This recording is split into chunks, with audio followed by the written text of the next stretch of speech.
लगातार चौथी बार अनुराग ठाकुर सांसद चुने गए। 4 लाख से अधिक मतों से वह जीते और लोकसभा में पहुंचे।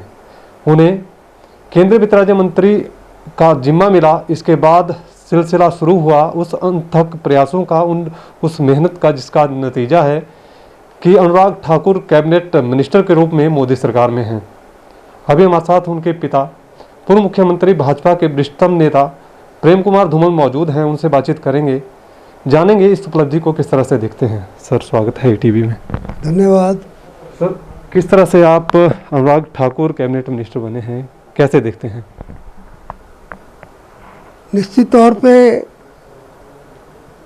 एक पिता के तौर पे कोई भी पिता अपने बेटे को इतने महत्वपूर्ण पद पर देखकर निश्चित तौर पे गौरव भी महसूस करेगा और प्रसन्नता भी। दूसरे, मेरी पार्टी की केंद्र सरकार, हमारी पार्टी की प्रदेश सरकार और उसमें हमारे प्रधानमंत्री जी ने जो नेतृत्व देश को दिया है, उसकी जो छाप बनी है, उसके कारण पार्टी लगातार दो बार स्पष्ट बहुमत के साथ सरकार बना चुकी है। मोदी जी, अमित शाह जी, जेपी नड्डा जी राष्ट्रीय अध्यक्ष, वित्त मंत्री निर्मला सीतारमण जी और रक्षा मंत्री राजनाथ सिंह जी को मैं धन्यवाद करना चाहूँगा। वरिष्ठ नेताओं ने अनुराग जी को सही मार्गदर्शन दिया, उनके काम को ऑब्जर्व भी किया और सारी परख के बाद महत्वपूर्ण कैबिनेट रैंक सेंटर में दिया है और बहुत ही महत्वपूर्ण विभाग भी उनको दिए गए हैं। इस बात का प्रतीक है कि केंद्रीय नेतृत्व का उन पर कितना विश्वास है। इसके लिए नेतृत्व का धन्यवाद और अनुराग जी को शुभकामनाएं देता हूं कि वो ईमानदारी और मेहनत के साथ काम करते रहें, तो विश्वास नेताओं ने व्यक्त किया उस पर खरा उतरे। सर, एक सवाल रहेगा आपसे।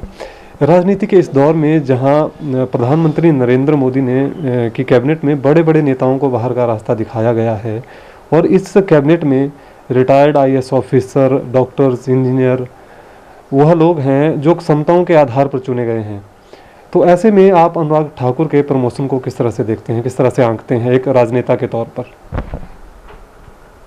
अकेले अनुराग के नहीं, मैं सभी के बारे में सोचता हूँ कि सबका परफॉर्मेंस देखा गया है और जो एक बड़ा सिद्धांत है जब प्रतिस्पर्धा होती है, कंपटीशन होता है, परफॉर्म और पेरिश, या तो काम करके दिखाओ या जाओ। मोदी जी सख्त हार्ड टास्क मास्टर हैं,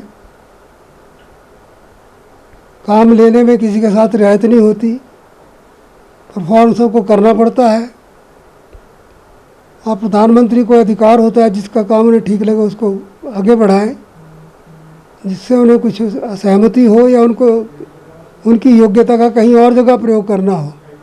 जरूरी नहीं होता जो ड्रॉप किए गए वो सारे ही परफॉर्म नहीं कर पा रहे थे, हो सकता है संगठन में उनका कोई और अच्छा काम उनसे लेना हो। ये प्रधानमंत्री का अधिकार है और उसको कोई चुनौती नहीं दे सकता। कोरोना महामारी के इस दौर में अहम मंत्रालयों का जिम्मा अनुराग ठाकुर जी को मिला है, सूचना प्रसारण एवं खेल मंत्रालय। तो ऐसे में किस तरह की चुनौतियां आप देखते हैं इन मंत्रालयों में हैं और किस तरह की संभावनाएं हैं? केंद्रीय स्तर पर मैं ज़्यादा टिप्पणी नहीं करना चाहता क्योंकि राष्ट्रीय स्तर की समस्याएं क्या हैं, क्या समाधान हो, लेकिन स्वाभाविक तौर पर भारत की आबादी का 65% युवा है, तो युवा सेवाएं, युवाओं को प्रोत्साहित करना, देश के साथ जोड़ना, देशभक्ति की भावना भरना, देश के लिए कुछ कर गुजरने की भावना लोगों में पैदा हो, ये बहुत बड़ा अवसर है।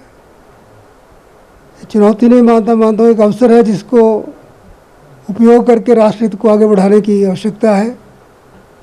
खेलों के क्षेत्र में जब से मोदी जी आए लगातार हम अच्छा कर रहे हैं, सुविधाएं भी बढ़ाई जा रही हैं। उन सुविधाओं को और बढ़ाकर अंतर्राष्ट्रीय स्तर पर भारत के खिलाड़ी अच्छा परफॉर्म करें, इसमें इस मंत्रालय का योगदान होगा।